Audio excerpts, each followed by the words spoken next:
ঈসা আলাইসাল্লামকে আসমানে উঠিয়ে নিয়ে যাওয়ার ৭০ বছর পর রোমান সম্রাট টাইটাস ইহুদিদেরকে জেরুজালেম থেকে বের করে দেয়। তারপর ৭০ খ্রিস্টাব্দ থেকে ১৯৪৮ সাল পর্যন্ত প্রায় ১৮৮০ বছর ইহুদিরা ইউরোপ ও মুসলিম বিশ্বে যাযাবরের মতো ঘুরতে থাকে। কিন্তু ইউরোপের খ্রিস্টান বিশ্বের রোমান ক্যাথলিকরা তাদেরকে ঈসা আলাইসাল্লামের হত্যাকারী মনে করত। তাদেরকে খ্রিস্টান বিশ্বের তৃতীয় শ্রেণীর নাগরিক বলে গণ্য করা হতো এবং তাদের জন্য প্রশাসন ও বিভিন্ন বাহিনীর সাথে যে কোনো ধরনের সম্পৃক্ততা ছিল নিষিদ্ধ। তারা শুধু ইউরোপে ব্যবসা করতে পারত, যা আবার তখনকার সময়ে ইউরোপের তৃতীয় শ্রেণীর পেশা হিসাবে গণ্য হতো। কিন্তু যখনই ইহুদিরা তাদের সবচেয়ে বড় শত্রু খ্রিস্টানদের তাদের বন্ধু বানিয়ে নিতে সক্ষম হয়, তখন তাদের সাহায্যে শুধু ফিলিস্তিনেই ক্ষমতা প্রতিষ্ঠা করেনি, বরং দুনিয়ার সব শাসন ক্ষমতার মধ্যেই তাদের কর্তৃত্ব প্রতিষ্ঠিত হয়ে যায়। আর তারই ধারাবাহিকতায় ১৯১৭ সালের ১৭ই অক্টোবর প্রথম বিশ্বযুদ্ধে ব্রিটেনের জেনারেল এডমন্ড অ্যালেনবি অটোমান সাম্রাজ্যের অধীনে থাকা জেরুজালেম ছিনিয়ে নেয়। এর ঠিক ১৫ দিন পর ১৯১৭ সালের ২রা নভেম্বর ব্রিটেনের পররাষ্ট্রমন্ত্রী জেমস বেলফোর ঘোষণা করেন, যেখানে ইহুদিদের মুভমেন্টকে ইসরায়েলের ক্ষমতায় প্রতিষ্ঠিত করার জন্য ব্রিটেনের পক্ষ থেকে সকল ধরনের সহযোগিতার আশ্বাস দেওয়া হয়। তারপরে ইহুদিদেরকে জেরুজালেম আবাদ করার জন্য অঞ্চলটি ব্রিটেনের কবজায় দিয়ে দেওয়া হয়। এরপর ১৯৪৮ সালে জাতীয় সংঘ তার এক ঘোষণার মাধ্যমে জেরুজালেম থেকে ব্রিটেনের কর্তৃত্ব বিলুপ্ত করে ইহুদিদের হাতে তাদের রাষ্ট্র হিসেবে তুলে দেয়। আর এভাবেই পৃথিবীর বুকে জন্ম হয় এক যুদ্ধবাজ রাষ্ট্রের, the state of Israel. Israel রাষ্ট্রের জন্ম বিশ্ব ইতিহাসের এমন এক অধ্যায় যেখানে ধর্ম, রাজনীতি, যুদ্ধ আর ষড়যন্ত্র এক সুতোয় গাঁথা, আর তারই ফল দ্য স্টেট অফ ইসরায়েল। চলুন ইতিহাসের পর্দা সরিয়ে দেখি কীভাবে গড়ে উঠল এই যুদ্ধবাজ রাষ্ট্র।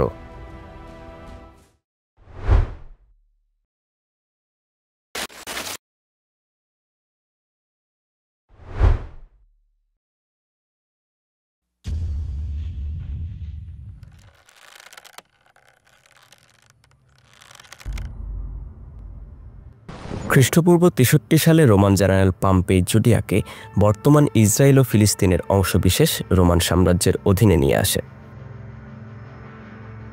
এটি ছিল তখন একটি আধা স্বায়ত্তশাসিত অঞ্চল, যেখানে স্থানীয় রাজারা শাসন করলেও শেষ কথা বলতো রোমানরা।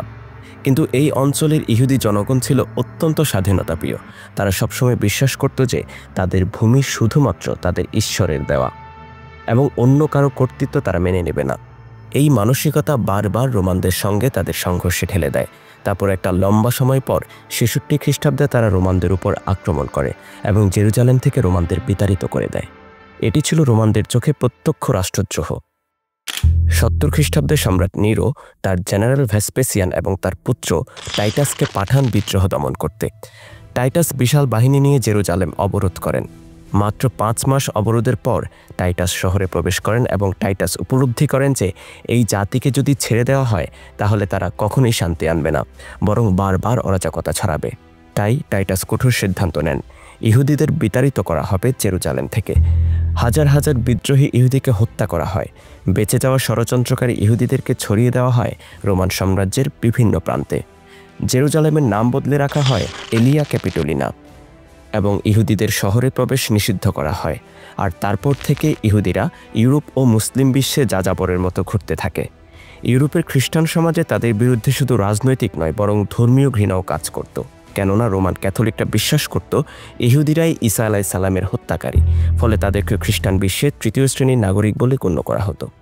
তাদের জন্য প্রশাসন ও বাহিনীর সাথে যে কোনো ধরনের সম্পৃক্ততা ছিল সম্পূর্ণ নিষিদ্ধ।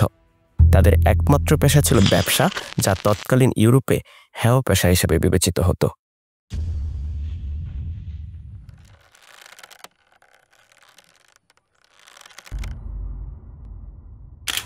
১৭০০ ও ১৮০০ শতকে ইহুদিরা অর্থনীতি এবং রাজনীতিতে প্রবেশ করে তাদের ক্ষমতা প্রতিষ্ঠা করতে শুরু করে। তারা ব্যাংকিং বাণিজ্যে নিজেদের অবস্থান শক্তিশালী করে, যা তাদের খ্রিস্টান সমাজের কাছে গুরুত্বপূর্ণ করে তোলে। ইতিহাসের এই গুরুত্বপূর্ণ বাঁকে ইহুদিরা ধীরে ধীরে খ্রিস্টান সমাজের শত্রু থেকে তাদের বন্ধুত্বে পরিণত হয় এবং একটা সময় তারা খ্রিস্টান সমাজের উপর নিজেদের আধিপত্য বিস্তার করে।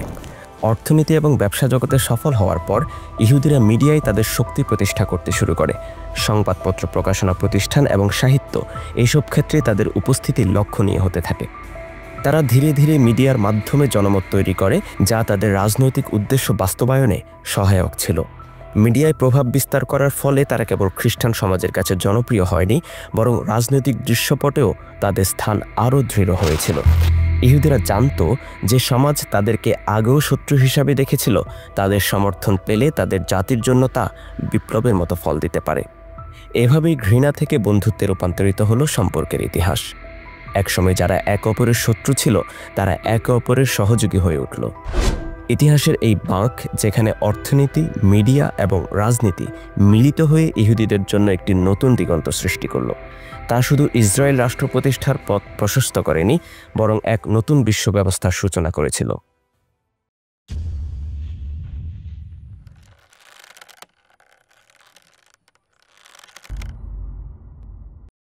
1896 সালে ইহুদি সাংবাদিক থিওডর হার্জেল দ্য জিউস স্টেট নামে একটি বই লেখেন।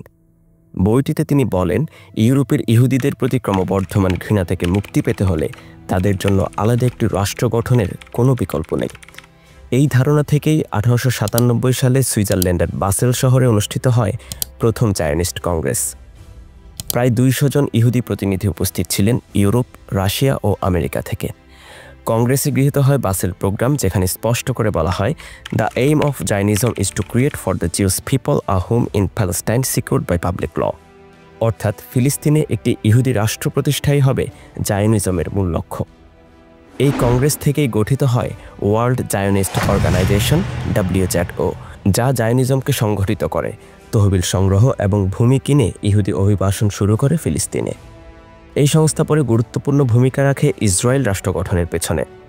জায়নিস্ট কংগ্রেস ছিল সেই জায়গা যেখানে প্রথমবার রাষ্ট্র গঠনের কৌশলগত পরিকল্পনা, আন্তর্জাতিক সমর্থন আদায় এবং অর্থনৈতিক প্রস্তুতি নিয়ে কাজ শুরু হয়, এবং এখান থেকেই শুরু হয় ইহুদি জাতির হোমল্যান্ড প্রতিষ্ঠার রাজনৈতিক পথ চলা।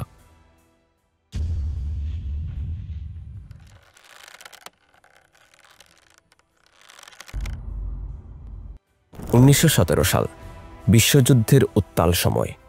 ব্রিটিশ বাহিনী জেনারেল এডমন্ড অ্যালেনফির নেতৃত্বে অটোমানদের কাছ থেকে জেরুজালেম দখল করে নেয়। এই দখলের মাত্র 15 দিন পর 2 নভেম্বর 1917 সালে ব্রিটিশ পররাষ্ট্রমন্ত্রী আর্থার জেমস বেলফোরের ঘোষণা দেন, যেখানে স্পষ্ট ভাষায় লেখা ছিল, his majesty's government views with favour the establishment in Palestine of a national home for the Jews people.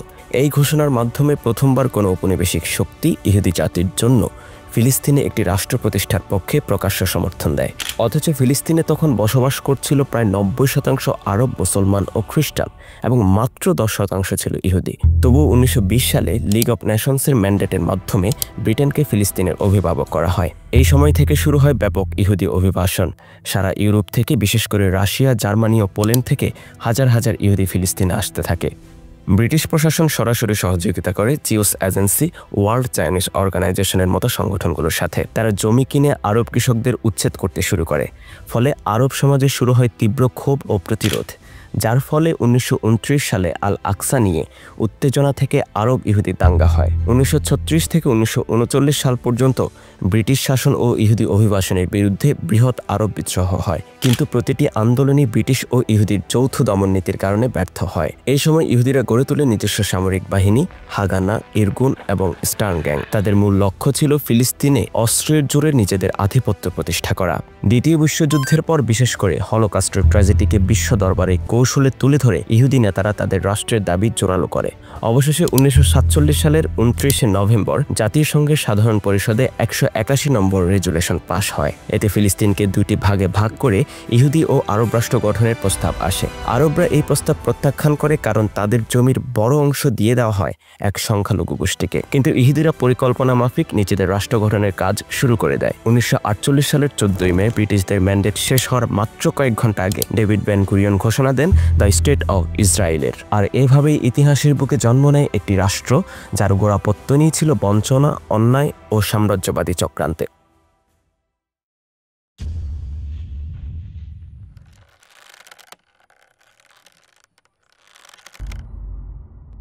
1948 সালে ডেভিড বেন গুরিয়নের ঘোষণার পর ইসরায়েল রাষ্ট্রের জন্ম হলো। কিন্তু এই ঘোষণার ঠিক পরের দিনেই 15 মে 5টি আরব দেশ, মিশর, সিরিয়া, লেবানন, জর্ডান ও ইরাক একযোগে যুদ্ধ ঘোষণা করে ইসরায়েলের বিরুদ্ধে। তারা দাবি করেছিল এই রাষ্ট্র অবৈধভাবে গঠিত হয়েছে ফিলিস্তিনি জনগণের অনুমতি ছাড়াই। কিন্তু যুদ্ধের কৌশল, প্রস্তুতি এবং পশ্চিমা শক্তির সরাসরি সহায়তা ছিল ইসরায়েলের পক্ষেই। যুদ্ধের সময় ইসরায়েলি বাহিনী প্ল্যান ডি অনুসরণ করে। এই পরিকল্পনার মূল উদ্দেশ্য ছিল আরব গ্রামগুলো দখল ও ধ্বংস করা, ফিলিস্তিনিদের মধ্যে আতঙ্ক ছড়িয়ে তাদের বিতাড়িত করা। ফলাফল, প্রায় 530টি ফিলিস্তিনি গ্রাম ধ্বংস করে দেওয়া হয়। 7 লাখের বেশি ফিলিস্তিনিকে তাদের ঘরবাড়ি থেকে জোরপূর্বক তাড়িয়ে দেওয়া হয়। এই গণবিচ্ছিন্নতা এবং জাতিগত নির্মূল অভিযান ইতিহাসে পরিচিত হয়ে ওঠে আন-নাকবা নামে। এদিকে ইসরায়েল রাষ্ট্র প্রতিষ্ঠার পরপরই যুক্তরাষ্ট্র, সোভিয়েত ইউনিয়ন ও ইউরোপীয় শক্তিগুলো একে দ্রুত স্বীকৃতি দেয়। আরব বিশ্বের প্রতিবাদ, যুদ্ধের অংশগ্রহণ ও রাজনৈতিক চাপ সবকিছুই ব্যর্থ হয়ে পড়ে। এই ইতিহাসের 19 বছর পর আবারও বদলে যায় মধ্যপ্রাচ্যের মানচিত্র। 1967 সালের 5ই জুন শুরু হয় মাত্র 6 দিন দীর্ঘ এক যুদ্ধ, যা পরে পরিচিত হয় 6 ডে ওয়ার বা আরব ইসরায়েল যুদ্ধ নামে। এই যুদ্ধে ইসরায়েলের মুখোমুখি হয় মিশর, সিরিয়া ও জর্ডান। কিন্তু শুধু এই 6 দিনে ইসরায়েল জর্ডানের কাছ থেকে ওয়েস্ট ব্যাংক, মিশরের কাছ থেকে সিনাই উপদ্বীপ, সিরিয়ার কাছ থেকে গোলান হাইটস মালভূমি দখল করে নেয়। এই দখলদারির ফলে প্রায় 10 লাখ নতুন ফিলিস্তিনি উদ্বাস্তু হয়ে পড়ে। এই ঘটনার নাম দেওয়া হয় নাকসা। নাকসা মানে পিছিয়ে যাওয়া বা ধ্বংস হওয়া। এরপর শুরু হয় দীর্ঘ দখলদারি শাসন, ইসরায়েলি সেনাবাহিনীর চেকপয়েন্ট, ভূমি দখল, বাড়ি ভাঙা আর দমন পীড়নের এক নতুন অধ্যায়। এর প্রতিবাদেই 1987 সালে গাজা ও ওয়েস্ট ব্যাংকে শুরু হয় প্রথম ইন্তিফাদা, অর্থাৎ গণজাগরণ। কাঁদা হাতে, পাথর হাতে ফিলিস্তিনি কিশোর কিশোরীরা দাঁড়িয়ে যায় ট্যাঙ্কের সামনে। এই প্রতিরোধ ইতিহাসের এক নতুন প্রতিচ্ছবি, পাথরের বিপ্লব নামেও পরিচিত।